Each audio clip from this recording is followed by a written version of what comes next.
মির্জা আব্বাস এখন আছে, কি হবে আল্লাহ জানে। এখন তো সিঙ্গাপুরে যে অবস্থা, যদি মরে যায় ওখানে তো আবার সে পাটোয়ারি চলে আসতে পারে। আমি চাই তারাও যেন অন্তত এটা মেনে নিতে পারে। আমরা অধিকাংশ মানুষ আজ হার্টের রোগী হয়ে যাচ্ছি, হার্ট অ্যাটাক করে মানুষ মরতেছে। মির্জা আব্বাস এখন আছে, কি হবে আল্লাহ জানে। মরে যেন না যায়, অন্তত জীবনের একটা আশা যে মাননীয় স্পিকার এ কথা বলবে।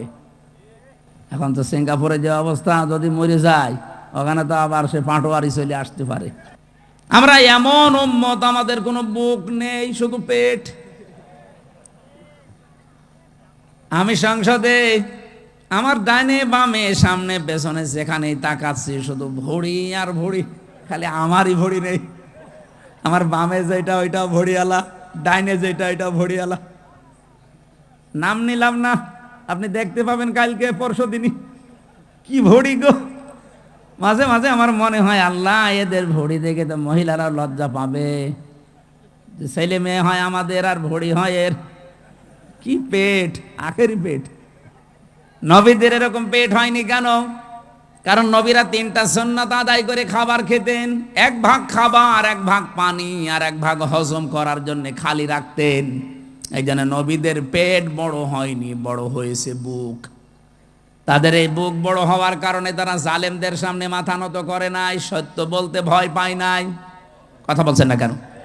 আজ বাংলাদেশে আমাদের যদি সত্যি বুক থাকতো, আমি যেমন টার্গেট নিয়েছিলাম সংসদে, আমি যদি নির্বাচিত হতে পারি 100 দিনের ভেতরে আমি কুষ্টিয়ার সদর আসনে অন্তত 100 দিনের ভেতরে যতগুলো অফিস আদালত আছে।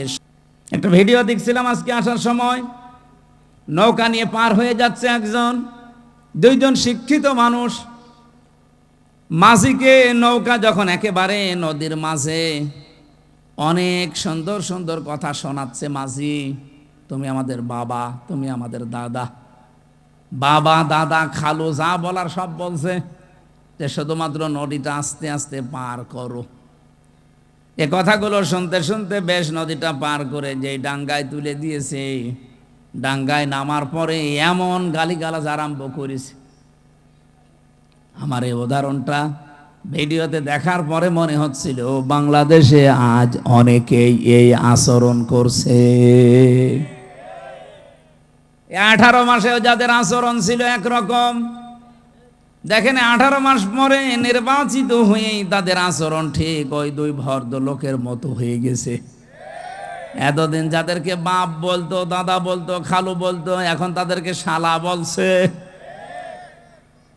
এমনকি বৈধ জিনিস পর্যন্ত তারা মানতে চাচ্ছে না।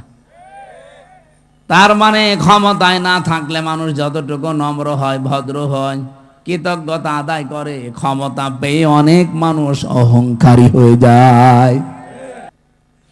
বিয়ে যারা করে নাই ওরা এই ঔষধ এখনো পায়নি। আমি তো যতটুকু দেখছি হাজারো পরিবারে আজ আমরা পুরুষ মানুষ যারা হার্টের রোগী, এই বউ আর শাশুড়ির এই ছোট মনের কারণে। এই এলাকায় মনে হয় এরকম মহিলা নেই? সম্মানিত মা বোনেরা, শুধু নামাজ পড়া, রোজা রাখার, কালো বোরকা পরা ইবাদত না, শাশুড়ির সাথে মায়ের মতো আচরণ করাও ইবাদত। পুত্রবধূর সাথে নিজের মেয়ের মতো আচরণ করাও এটা ইবাদত। আপনি কিন্তু জালেম হয়ে মরবেন। এই শাশুড়ি যারা কিছু হলেই শুধু ছেলের কানে কানে তুলে দেয়, এটা তাল লাগায়, এর কারণে ছেলেটারও তার বউকে দেখতে পারে না, পরিবারে অশান্তি হয়, মেয়েটা অশান্তিতে থাকে। এই শাশুড়ি এরকম মন যাদের আছে, এরকম আচরণ যারা করেন, আপনি কিন্তু জালেম হয়ে মরবেন। এরকম শাশুড়ি কার বাড়িতে আছে একটু হাত তোলেন দেখি। এই এলাকায় তো ভালো মানুষ সব, দেখ আলহামদুলিল্লাহ, অনেক ভালো এলাকা।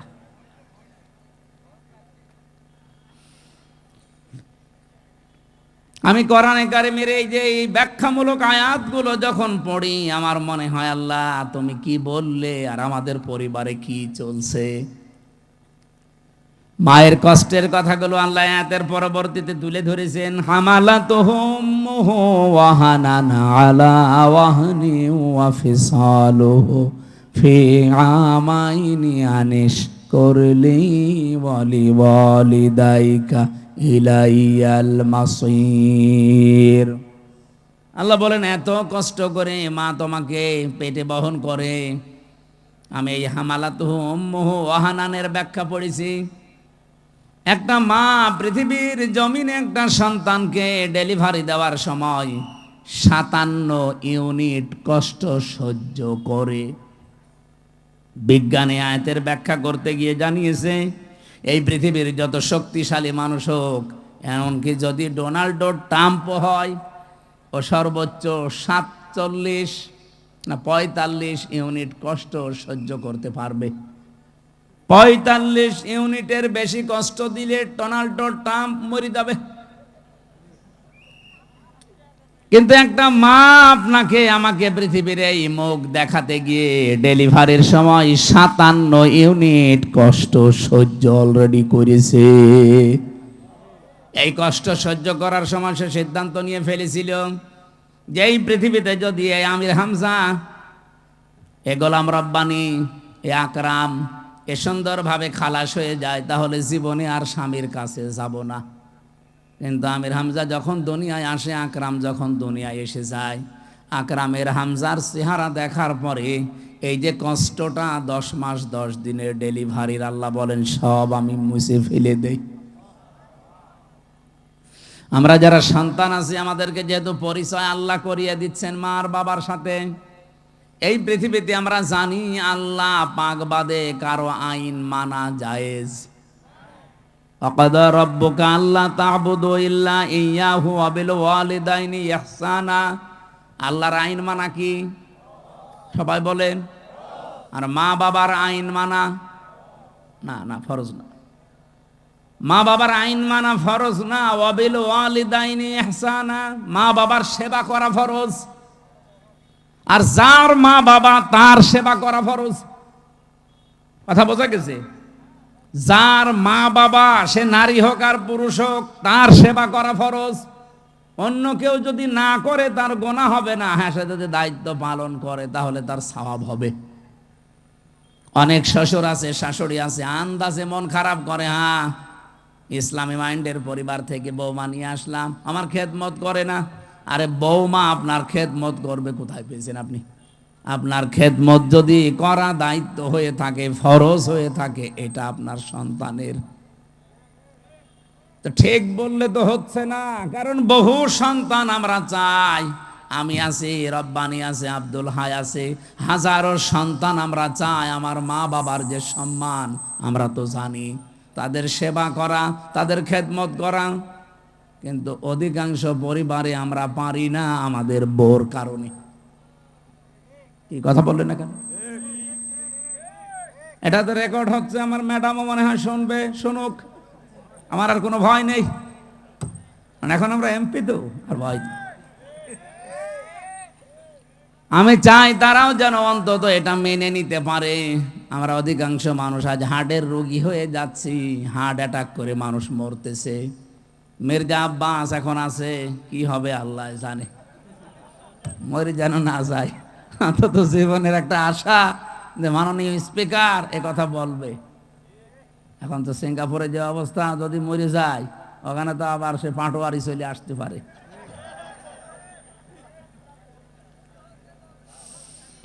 বগুড়াবাসী, এবার আমি যে কথা তুলতে চেয়েছিলাম, আমার 8টা পয়েন্টের উপর আজকে আলোচনা আমি নোট করেছি। রব্বুল আলামিন যে 3জন কালো মানুষের নাম বললাম তাফসিরে, এটা মারিফুল কোরআনে পাবেন। এই 3জন কালো মানুষের ভেতরে হযরতে লোকমান একজন। আল্লাহ পাক বলেন আমি আল্লাহ তার মর্যাদা এত বেশি বাড়িয়েছি কেন জানো? ওয়ালাকাদ আতাইনা লোকমানাল হিকমাতা, অবশ্যই আমি লোকমানকে জ্ঞান দিয়েছিলাম, হিকমা দিয়েছিলাম, আর তাকে এই কথা বলে দিয়েছিলাম আনিশকুরলি ওমা ইয়াশকুর ফাইন্নামা ইয়াশকুরু লিনাফসি, আনিশকুর লিল্লাহ, যে আমি আল্লাহর শুকরিয়া আদায় করো, কৃতজ্ঞ হও। যে ব্যক্তি আল্লাহর শুকরিয়া আদায় করে সে যেন নিজের জন্যই করে। ওমান কাফারা ফাইন্নাল্লাহা গনিয়্যুন হামিদ, কোন মানুষ যদি পৃথিবীতে আল্লাহর শুকরিয়া আদায় না করে, কুফরি করে, অকৃতজ্ঞ হয়ে যায়, সে যেন মনে রাখে আমার আল্লাহ মুকাফেক্ষিহীন, প্রশংসিত। এটা আমরা তেলাওয়াতকৃত আয়াতের বাংলা অর্থ ছিল। এবার আমি যে আয়াত থেকে যা পেয়েছি এগুলো ডেলিভারি দিতে চাই। নাকি চলে যাবেন? থাকবেন তো ইনশাল্লাহ? হযরতে লোকমান বলেন, ইন্নী খদামতু, অবশ্যই আমি খেদমত করেছি, আলাফ আরবাআতা আলাফিম মিনাল আম্বিয়া, এই পৃথিবীতে 4000 নবীর খেদমত আমি করেছি। কত? খুব ভালো করে শুনবেন। 4000 নবীর আমি খেদমত করেছি। হাসালতু মিনহুম, তাদের কাছে আমি হাসিল করেছি, পেয়েছি এই 4000 নবীর খেদমত করতে গিয়ে সামানিয়াতা আশিয়া, 8টা জিনিস আমি তাদের কাছে পেয়েছি। তাহলে আজকের যে ওয়াজটা, এটা 1টা 2টা 3টা নবীর না, 4000 নবীর খেদমত করে তাদের কাছে হাসিল করা জিনিস। হযরত লোকমান বলেন, আমি 4000 নবীর খেদমত করেছি, তাদের কাছে যা যা পেয়েছি তার মধ্যে 8টা জিনিস আমার কাছে অন্যতম। এই 8টা জিনিস আমি চাই পৃথিবী যতদিন থাকবে মানুষেরা এই 8টা জিনিস যেন অর্জন করে। বলেন সুবহানাল্লাহ। আমি আপনাদেরকে, আমি সহ প্রত্যেকে যেন অর্জন করতে পারি। 1 নম্বরে 8টা শিক্ষার ভেতরে আমি নবীদের কাছ থেকে যে নামাজের ভেতরে মন তৈরি করা লাগবে। কিসের ভেতরে?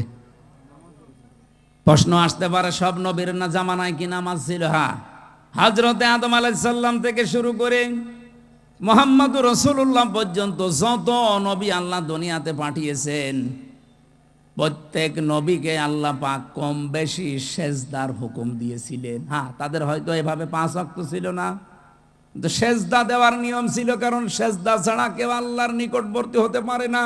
আসজুদ ওয়াকতারিব, সেজদা দাও, আল্লাহর নিকটবর্তী হয়ে যাও।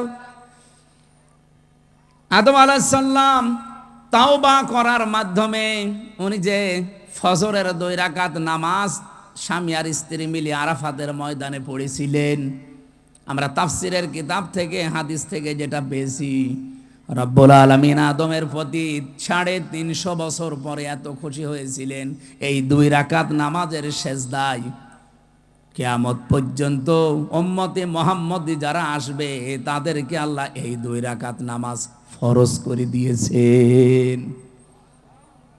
ওই দিন হযরত আদম আলাইহিস সালাম যে দোয়া করেছিলেন, এই দোয়াটা আল্লাহর কাছে এত বেশি পছন্দনীয়, এত বেশি ভালো লেগেছে, আল্লাহ ডাক দিয়ে বলেছিলেন, আদম, কিয়ামত পর্যন্ত তোমার সন্তানাদি যারা আসবে তারাও যদি কোনো ভুল করে, অপরাধ করে এই দোয়াটা পড়ে, আমি আল্লাহ তোমার মতো সন্তানদেরকেও মাফ করে দেব।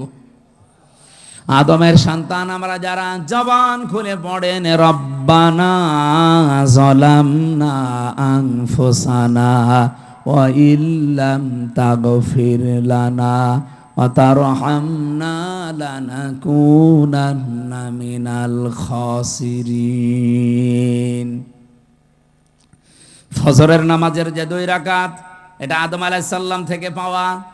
জোহরের নামাজের যে 4 রাকাত, হযরত ইব্রাহিম আলাইহিস সালাম থেকে পাওয়া। আসরের নামাজের যে 4 রাকাত, হযরত উসাইর আলাইহিস সালাম থেকে পাওয়া। মাগরিবের নামাজ যে 3 রাকাত, হযরত আইয়ুব আলাইহিস সালাম থেকে পাওয়া। এশার নামাজ যে 4 রাকাত, এটা হযরতে আয়েশার কারণে স্পেশাল ভাবে আল্লাহ মুহাম্মদুর রাসূলুল্লাহকে দিয়েছেন।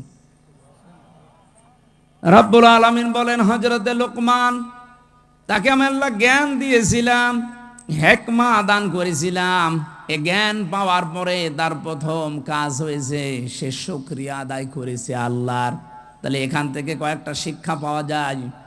জ্ঞান যারা পাবে, জ্ঞানী তো আল্লাহর দৃষ্টিতে তারা যারা আল্লাহর কাছে নত হবে, নম্র হবে, শুকরিয়া আদায় করবে আল্লাহর নিয়ামতগুলোর।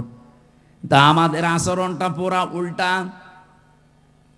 একটা ভিডিও দেখছিলাম আজকে আসার সময়, নৌকা নিয়ে পার হয়ে যাচ্ছে একজন, 2জন শিক্ষিত মানুষ, মাঝিকে নৌকা যখন একেবারে নদীর মাঝে, অনেক সুন্দর সুন্দর কথা শোনাচ্ছে মাঝি, তুমি আমাদের বাবা, তুমি আমাদের দাদা, বাবা দাদা খালু যা বলার সব বলছে, যে শুধুমাত্র নদীটা আস্তে আস্তে পার করো।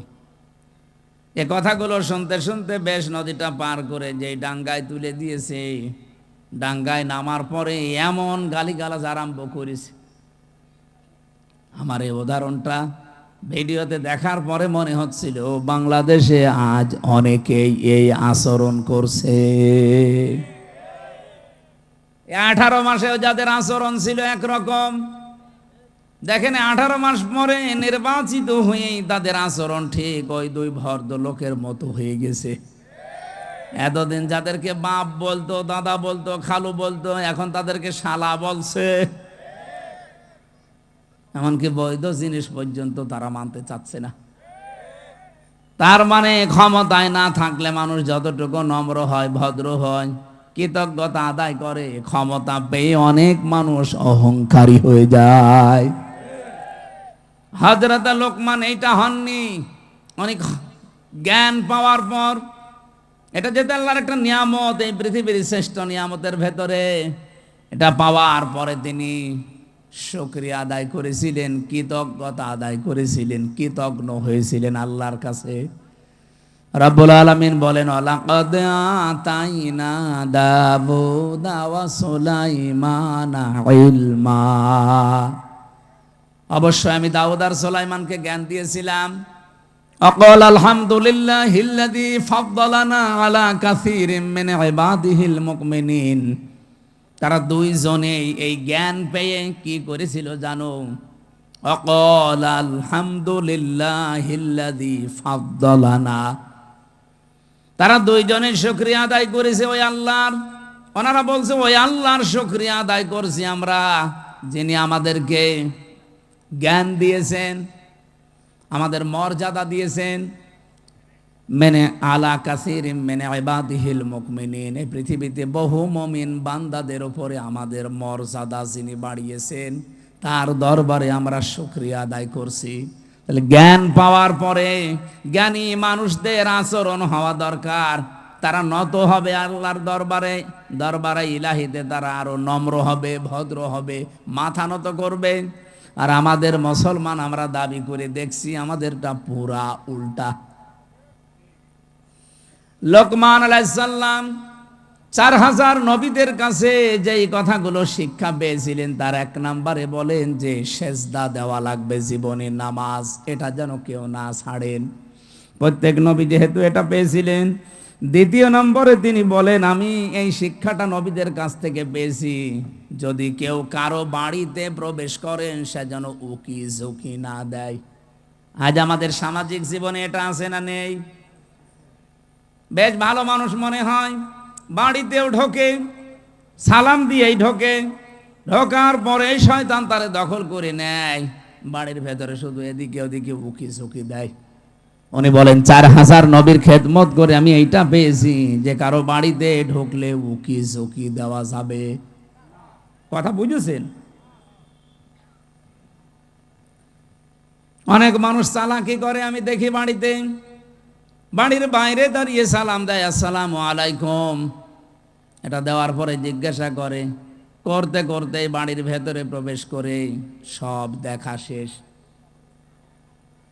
না, এই চালাকি করা যাবে না, কোরআনের নিষেধ। ইয়া আইয়ুহাল্লাযীনা আমানু লা তাদখুলু বুয়ুতান গায়রা বুয়ুতিকুম হাত্তা তাস্তানিসু ওয়া তুসাল্লিমু আলা আহলিহা। রব্বুল আলামিন বলেন, হে নবী, ইমানদারদেরকে বলেন, নিজের ঘর হোক আর অন্যের ঘর হোক, সালাম দেওয়া অনুমতি ছাড়া কারো বাড়িতে যাওয়া, এটা আমাদের আজ সামাজিক জীবনে আছে। বলেন বলেন, এটা আল্লাহ যেন আমাদের মেনে চলার তৌফিক দেন, বলেন আমিন। এটা অনেকেই হেলায় খেলায় নষ্ট করে, আমলটা করতে চায় না। না, এটা কোনো অনেক গুরুত্বপূর্ণ বিষয়, কোরআনে আল্লাহ যেহেতু দিয়েছেন। বহু মানুষ এই ছোট্ট আমলটার ভেতরে, এরপরে আমি কিছু আয়াতের ব্যাখ্যা পড়ে তাফসিরে দেখেছি, আজ যারা নিজেদের স্ত্রীকে প্রথম 1 বছর 1.5 বছর 2 বছর ভালো লাগে, কিন্তু এর পরেই দেখি সংসার আর টেকে না, নিজের বউর চাইতে অন্যের বউ দেখলেই কেমন যেন ভালো লাগে। এরকম মানুষ দেশে নেই? আপনি আছেন এরকম? এই রোগ দেশে আছে না নেই বলেন তো? প্রথম কিন্তু ভালোই লাগে। কালকেও একটা বিচার এসেছিল আমার কাছে, প্রায় রাত 10:30 পর্যন্ত এটার বিচার আমি করেছি। একজন মাওলানা, আমি নাম নিলাম না,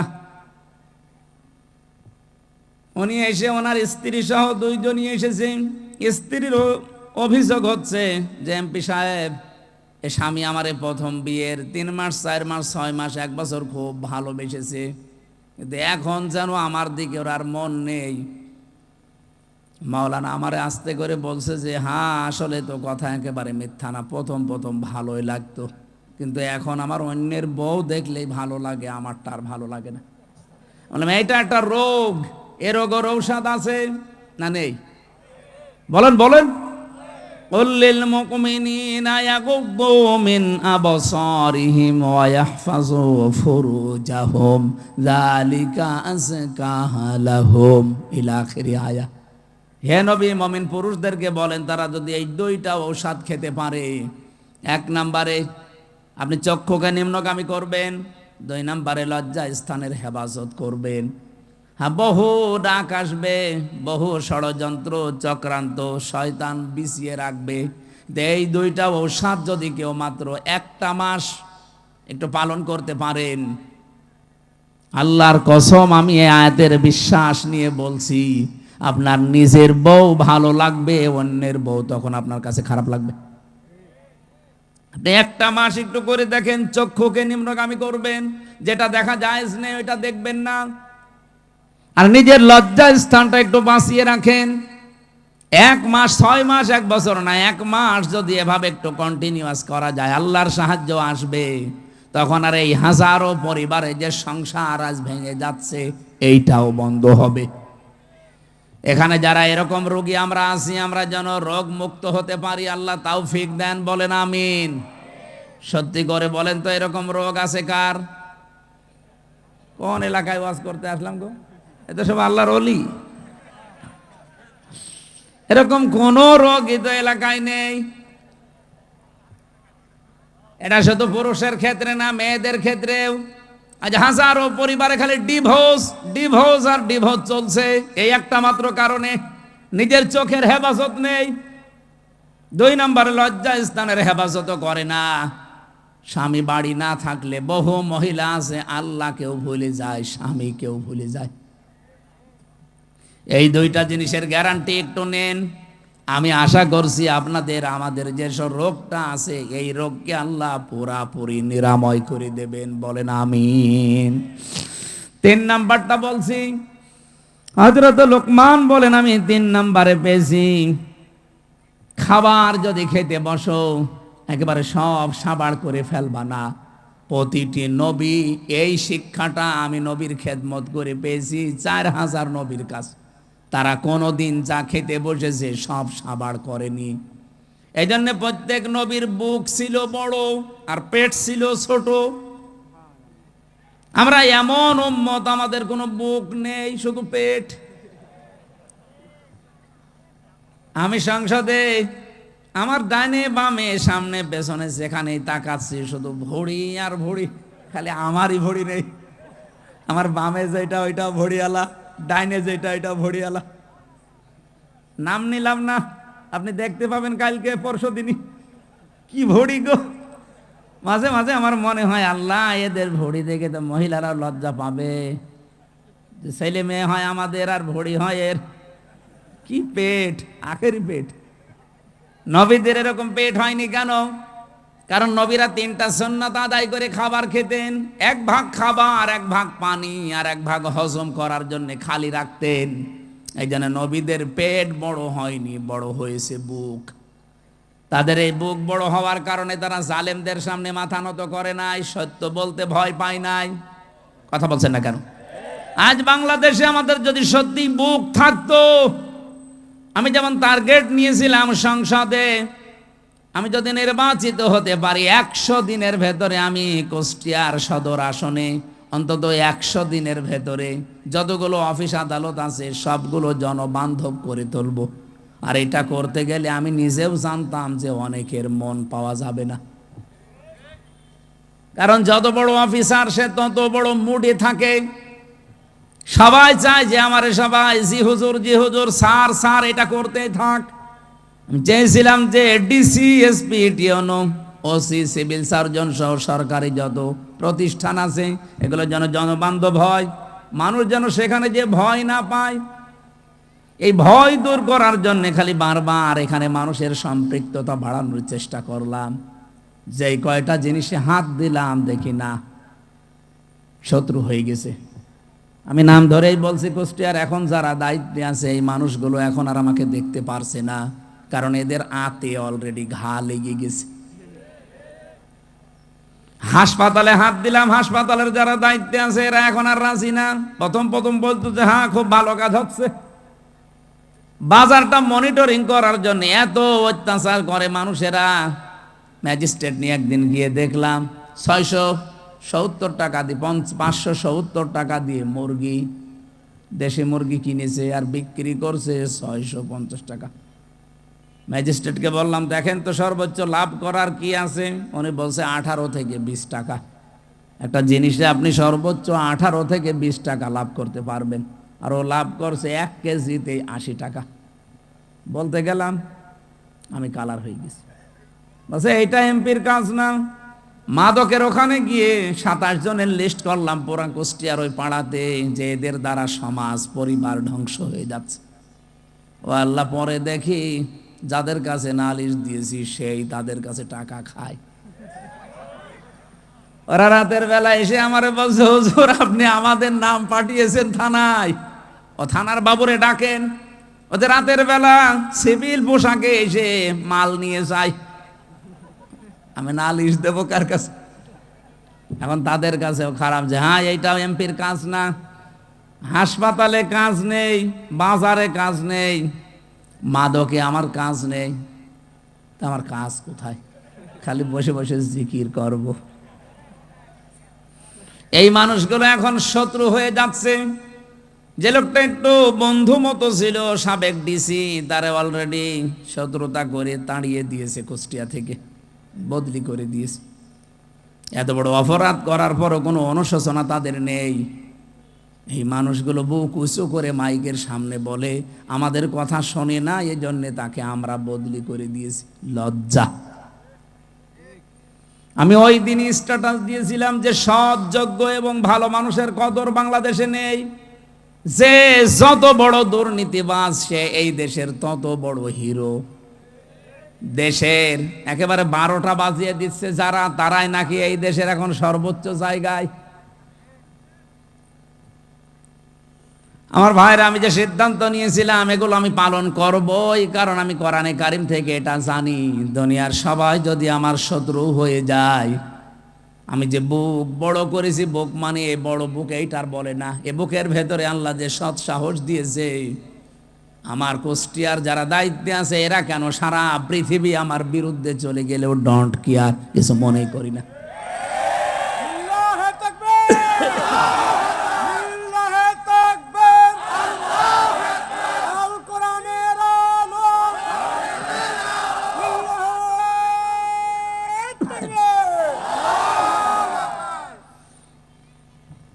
নির্বাচনের আগে যেই কথাগুলো মাওলানা হোসাইন একটা টাচ দিয়েছিল, এত বেশি শত্রুতা বাংলাদেশে কোনো এমপির বিরুদ্ধে কেউ করে নাই। আমার একেবারে সেই 11 সাল থেকে শুরু করে কাটসাট ভিডিওগুলো এনে 64 জেলায় ওরা 64টা মামলা পর্যন্ত দিয়েছিল। কে দিয়ে? আমি একটা উদাহরণ দিতে গিয়ে 8 জনের নাম বলেছিলাম, তার ভেতরে আরাফাত রহমান, ওনার নামটাও ছিল। ওনার নামের ওই শেষে যেই দুটো শব্দ আছে, ওই শব্দটাকে আমি বলেছিলাম এটা যদি কয়কার না দিয়ে কেউ কয়হস্যু দেয় তাহলে পাল্টিয়ে যায় নামটা। এইরকম আরো 8টা নাম বলেছিলাম, সেগুলো বলে নাই। এই 15 সেকেন্ডের ভিডিও ছেড়ে 64 জেলায় 64টা মামলা দিয়েছে।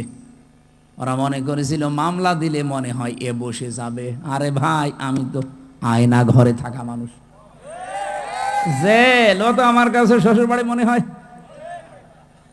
না। আয়না ঘরে থেকে আমি ফাঁসির কন্ডেম সেলের ভেতরে ছিলাম 3 বছর, খেয়ে না খেয়ে আমি ঝুলেছিলাম প্রায় 11 ঘন্টা, মাথা নিচের দিকে পা উপরের দিকে দিয়ে। আর আপনি আমার এখন ভয় দেখাচ্ছেন মামলা ও ছাতা তো আমি গুলিয়ে খেয়ে ফেলবো। এজন্য আমাদের বুক বড় করা লাগবে ভাই। মাওলানা আব্দুল হাই সাইফুল্লাহ ভাই আমার বড় ভাই, আমি চাই আমাদের বুক যেন এরকম বড় হয় নবীদের মতো। প্রতিটি নবীর বুক ছিল বড়, তার মানে বুকের ভেতরে সাহস ছিল, আর পেট ছিল একেবারে ছোট। আজ বাংলার আলেম ওলামাগুলো যদি আমরা বুক বড় করতে পারতাম, বুকের সাহস নিতে পারতাম, আমার মনে হয় রাম বাম আর জেনারেল মানুষগুলো আলেমদের কদর আরো বেশি করত। এ দোষ শুধু আমাদের নিজেদেরই। আমি বুক বড় বলতে কিন্তু শুধুমাত্র একেবারে ডোনাল্ড ট্রাম্পের মতো এভাবে বুক বড় বোঝায়নি, এর ভেতরে সাহস লাগবে, ঈমান লাগবে। হযরত লোকমান বলেন, আমি নবীদের কাছে 4000 নবীর কাছে এইটা পেয়েছিলাম, 4 নম্বরে পেয়েছি প্রত্যেকটা নবীর কাছ থেকে যে কথা বলতে হলে হিসাব করে বলা লাগবে। কত মানুষ আজকে কথা বলছে দেখেন, হিসাব নেই। কত মন্ত্রী আজ কথা বলছে, তেল দিতে পারে না, একটু সরি বলবে না, বলছে হাইটে চলাফেরা করতে পারেন না, শরীর ভালো থাকবে। মানে মাথা থেকে পা পর্যন্ত পিটানো দরকার শয়তান। কালকের দিন পরে তো দেখা হবে না, কারণ আমার পাশেই সিট, ওই সামনে তাকালে দেখা হবে। আমি জিজ্ঞাসা করবো চোখে চোখে যে আপনি একটা কথা বললেন, তেল দিতে পারেন না, সরি বলবেন না। বলছে হাঁটাহাঁটি করলে শরীর ভালো থাকে। সংসদের মেন গেট থেকে ভেতর পর্যন্ত এতটুকু পথ উনি হেঁটে আসে না, গেটে নামে, এরপরও মানুষের ঘাড়ে হাত দিয়ে যায় ভেতরে। আর সে যদি এই কথা বলে, কথা হিসাব নিকাশ করে বলা দরকার না? গতকালকে একজন এক কথা বলে, অলরেডি সারা দেশে এখন 92% মুসলমানের কলিজায় অন্তত রক্তক্ষরণ হচ্ছে, যদিও মুসলমান দাবি করে থাকে। উনি বলেছে ধর্মভিত্তিক রাজনীতি, ধর্ম কায়েম করার জন্য এই দেশে মুক্তিযুদ্ধ হয়নি, হয়েছে কিসের জন্য? ধর্ম যদি না থাকে এদেশে, শুধু ইসলাম ধর্ম বলছি না, প্রত্যেকটা ধর্ম, কোন ধর্ম খারাপ কিছু করতে বলে না। ধর্ম যদি না থাকে আপনি কিভাবে থাকবেন, কোন পরিচয়ে থাকবেন বলেন? সুতরাং কথা যারা বলবেন হিসাব করে বলবেন। 5 নম্বরে উনি বলেন, আমি পেয়েছি নবীদের কাছ থেকে সব সময় আল্লাহকে সঙ্গে রাখা লাগবে। 6 নম্বরে আমি পেয়েছি এই পৃথিবীতে কবরের চিন্তা করা লাগবে। 7 নম্বরে আমি 2টা জিনিস অর্জন আর 2টা জিনিস বর্জন পেয়েছি।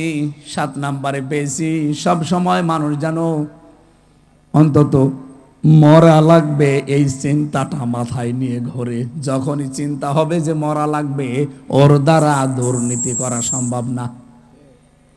সর্বশেষ আমি 8 নম্বরে প্রত্যেক নবীর কাছে এটা পেয়েছি যে জীবনে আমাদের যেন কোনো বিষয়ে অহংকার না আসে। আল্লাহ পাক এই 8টা জিনিস 4000 নবী এগুলো শিখিয়েছে। উনি বলেন হাসাল তো আমি হাসিল করেছি, পেয়েছি মিনহুম এই নবীদের কাছ থেকে সামানিয়াতা আশিয়া, এই 8টা জিনিস কিয়ামত পর্যন্ত দুনিয়ায় যারা আসবে তারা যেন এই 8টা জিনিসকে ফলো করে চলতে পারে, আমরাও যেন পারি। বলেন আমিন। ওমাই ইয়াশকুর ফাইন্নামা ইয়াশকুরু লিনাফসি, আল্লাহর কোনো লাভ নেই, এভাবে শুকরিয়া আদায় করে চলতে পারলে লাভ আমাদেরই। কারণ আমার আল্লাহ 2টা নাম এখানে দিয়েছেন, গনিয়্যুন হামিদ, উনি মুখাফেক্ষিহীন এবং প্রশংসিত। আমরা যদি কেউ দুনিয়ায় প্রশংসা আল্লাহর না করি, আল্লাহর ক্ষমতা হারিয়ে যাবে। বলেন বলেন। সুতরাং আল্লাহ পাক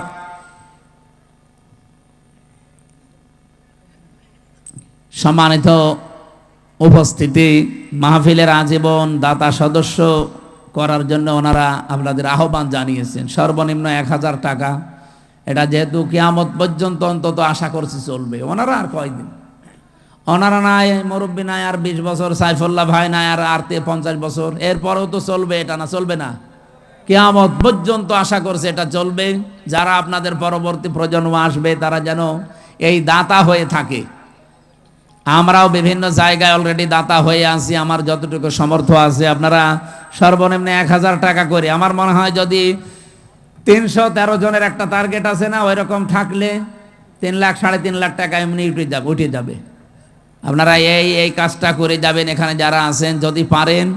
এখন তো রাত 12টা বাজে, এখন আর মোবাইল নাম্বারটা দিয়েছেন মাওলানার কাছে, অথবা এই মসজিদে যারা বসে আছে ওনাদের কাছে দিয়ে যাবেন। আল্লাহ আমাদের তৌফিক দিন ভালো কাজে সাহায্য করার। আল্লাহুম্মা আমিন। রব্বানা যালামনা আনফুসানা ফাগফির লানা ওয়া তারহামনা লানাকুনান্না মিনাল খাসিরিন। হে বিশাল আসমান জমিনের মালিক, রাত 12টা বাজে, তাহাজ্জুদের সময় আরম্ভ হয়ে গেছে। বগুড়া জেলার আদমদিঘি থানায় আমরা বসে আছি। হাজার হাজার বান্দা বান্দি আমরা এই গভীর রজনী পর্যন্ত কোরআনের কিছু কথা শুনেছি। যতটুকু শুনেছি আল্লাহ এতটুকু তুমি আমল করার তৌফিক দাও। 4000 নবী থেকে তোমার বান্দা হযরত লোকমান যে শিক্ষাগুলো পেয়েছিলেন তিনি আমাদেরকে অলরেডি জানিয়ে দিয়েছেন। আমাদের প্রত্যেকের জীবনে 8টা শিক্ষা তুমি বাস্তবায়ন করে দাও। এ বিশাল আয়োজনে যদি খুশি হয়ে থাকো, সওয়াবগুলো তুমি নবীজির রওজায় পৌঁছিয়ে দাও। দুনিয়ার মাটির নিচে যারা ঘুমিয়ে গেল আল্লাহ কবরে এদেরকে মাফ করে দাও। রব্বুল আলামিন, তোমার বান্দা তোমার গোলাম আব্দুল হাই, তোমার নামের সাথে নাম আছে মোহাম্মদ সাইফুল্লাহ। তার জীবনের যত ভালো কাজ আছে এগুলো কবুল করো। অন্যায় যদি মানুষ হিসাবে যেগুলো করেছে আল্লাহ তুমি মাফ করে দাও। তার শ্রদ্ধাভাজন পিতা আজকের মাহফিলের সভাপতি মুহাদ্দিস আনম আকরাম হোসাইন, আল্লাহ তার সম্মান মর্যাদা তার আকরাম আরো বাড়িয়ে দাও। আমাদের প্রধান অতিথি মাননীয় জাতীয় সংসদ সদস্যকে কবুল করো। যত আলেম ওলামা এখানে এসেছে, মাওলানা গোলাম রব্বানী, মাওলানা হোসাইন মাহফুজ সহ প্রত্যেকটি আলেমকে আলেম হিসাবে কবুল করে নাও। আমাদের জীবনের যাদের অভাব আছে দূর করে আমাদের স্বভাবগুলো মুহাম্মদ রাসূলুল্লাহর মতো বানিয়ে দাও। সম্মানিতা মা বোন যারা এসেছে আল্লাহ তুমি তাদেরকে খাদিজার মতো, আয়েশার মতো বানিয়ে দাও। স্বামী সংসারে যাদের অশান্তি আছে শান্তি দান করো। অনেক পরিবারে শান্তি নেই, শান্তির লেশ মাত্র নেই, পরিবারটা জাহান্নামের মতো লাগে। আল্লাহ মেহেরবানি করে তোমার সালাম নামের খাতিরে পরিবারে শান্তি দিয়ে দাও। আল্লাহুম্মা আনতাস সালাম ওয়া মিনকাস সালাম তাবারাকতা ইয়া যাল জালালি ওয়াল ইকরাম। রব্বুল আলামিন, এই এলাকার মাটির নিচে যারা ঘুমিয়ে আছে, কি সুন্দর সুন্দর প্রতিষ্ঠান করেছে, তারা দেখলেই চোখটা জড়িয়ে যায়। রব্বুল আলামিন, যারা কবরে আছে এদেরকে তুমি জান্নাতুল ফেরদাউস নসিব করো। মিডিয়ার যে ভাইরা কোরআনের কথাগুলো সঠিকভাবে প্রচার করে এদের জীবন তুমি পরিচ্ছন্ন করে দাও। আগামীকাল এখানে অনুষ্ঠান হবে, তোমার বান্দা বান্দীদের যাওয়া আসা সহজ করে দিও। এই মাহফিলটা তুমি হেদায়েতের জারিয়া হিসাবে কবুল করে নিও। বারাকাল্লাহু লানা ওয়া লাকুম ফিল কোরআনিল আযীম। জীবনের শেষ কথা যেন বলতে পারি লা ইলাহা ইল্লাল্লাহু মুহাম্মাদুর রাসূলুল্লাহ। আসসালামু আলাইকুম।